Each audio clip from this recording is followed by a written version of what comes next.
Hello my friends. This is the seat to the Windsor chair, and the blank has been glued up. The perimeter has been cut to the proper shape. And what I'm going to do next is cut a groove that's going to outline where the spindles are going to be.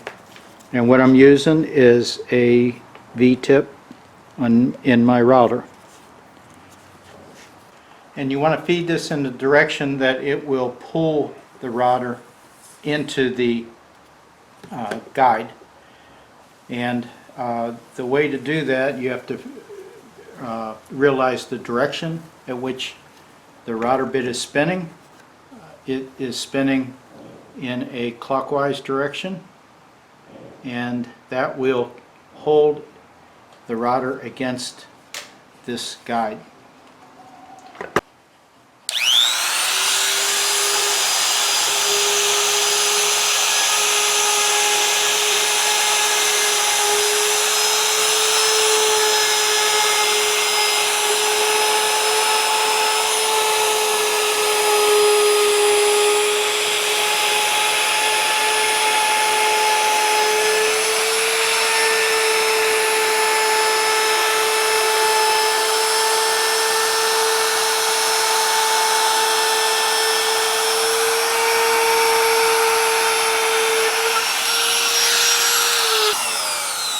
Checking the groove. Also, what I'm doing, because I'm putting a flat edge against a curve, I'm holding this point tangent to the curve. If this router base were round, I wouldn't have to worry about that. Perfect groove. Usually I cut those by hand, and it's very time consuming. It takes probably an hour or so to cut by hand. This worked out much quicker. This router template is set so that I can adjust where the stops will be for the shoulders, and that's why it's not in one piece. I'm going to over round the top and bottom of the seat before I do any of the carving or drilling.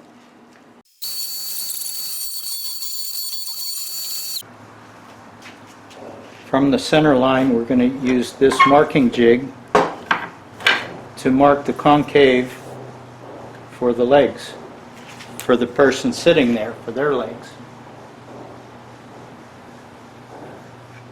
And this gives me a reference when I'm carving it out. Now we need to start dishing this out. And we need to know the proper depth. So I'm going to drill predetermined holes, predetermined depth of the holes, and I'll dish this out until I clear the hole that I drilled, and that will give me the proper depth for the seat. To set the depth, I'm going to use a piece of masking tape, and I'm setting the bit depth right there. This is 3/4 of an inch. That's the deepest that the groove is being cut. I laid out 4 points where I want to drill. This is going to be the maximum depth.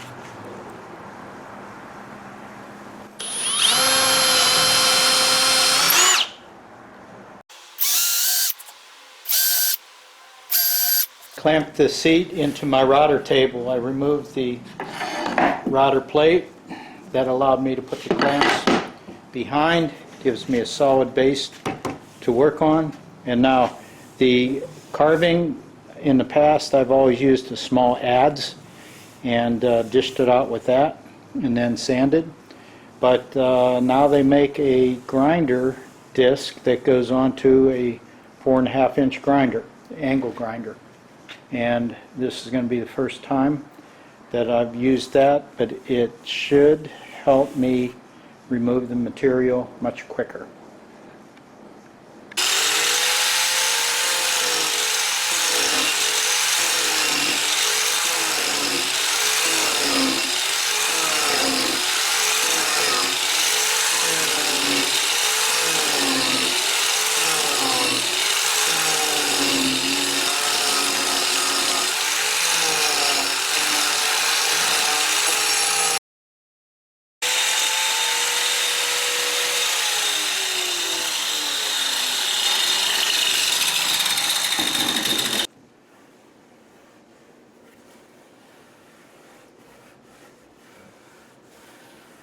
That's roughed in. Okay, next sand it with a real coarse paper. A lot of grooves in there. I got the holes drilled to the proper depth. The front edge is going to be rounded. It slopes slightly up near the center, right here. And this should just about have her done.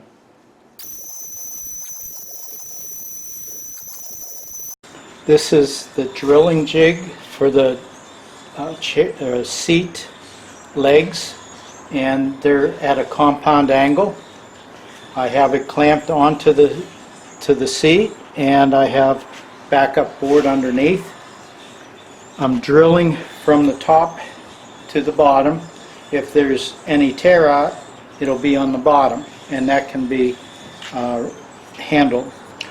In the drilling jig, after I got the angles properly adjusted, it's a compound angle, I lined the hole with a copper pipe, copper tubing, and this is a 1/2 inch tubing, so a 1/2 inch bit will go through this. So I'm going to pre-drill these holes at a 1/2 inch.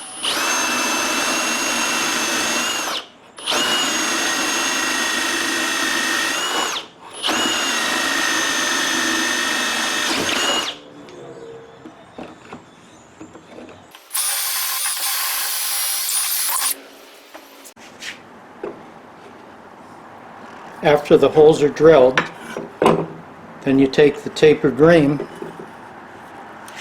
and you keep shaving the hole at the proper angle.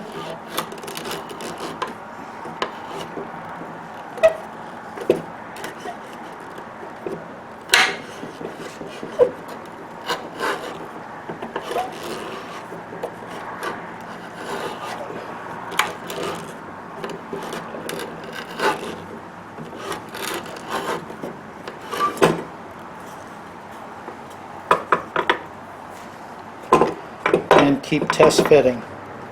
Each leg is going to be identified for a particular hole because these are all hand turned. They need to be custom fit, so each leg will be marked with a proper number, proper sequence. And I'm making this so that the end will protrude out of the other side so that I can put a wedge in it and smooth it off. So this one is pretty close to the right fit. And the end grain is where it can give you trouble cutting. So you have to just take very little bit at a time.